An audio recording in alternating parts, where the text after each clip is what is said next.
এই রেইনকোটে বৃষ্টির পানি না শুধু এক ফোঁটা বাতাসও ঢুকবে না। Made in China. কি বলছে এই যুবক? কোন রেনকোটের কথা বলছে সে?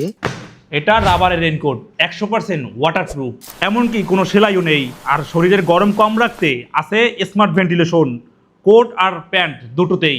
অবিশ্বাস্য হলেও সত্যি, বর্তমান বাইকার আর স্টুডেন্টদের পছন্দের তালিকায় একদম টপে আছে এই রেইনকোটটি। এতে নেই কোনো সেলাই, নেই কোনো ছিঁড়ে যাওয়ার ভয়। চেইনে আছে ডাবল লেয়ার প্রোটেকশন, পানি ঢোকার সব পথ বন্ধ। রাতে নিরাপত্তার জন্য আছে রিফ্লেকটিভ স্ট্রিপ আর অ্যাডজাস্টেবল হুড ও কাফ ডিজাইন, যা কবজিতে নিখুঁতভাবে ফিট হয়ে পানি ও বাতাস ঢোকা সম্পূর্ণ বন্ধ রাখে। বৃষ্টিতে বাইক বা ঝড়ো হাওয়ায় যতই স্পিড হোক না কেন, রেইনকোট দিয়ে পানি প্রবেশ নিষেধ। তাই স্টক ফুরিয়ে যাওয়ার আগে আজই অর্ডার করুন। অর্ডার করতে ভিজিট করুন আমাদের ওয়েবসাইট www.showal.com.bd অথবা সরাসরি হোয়াটসঅ্যাপ করুন স্ক্রিনে দেওয়া নাম্বারে।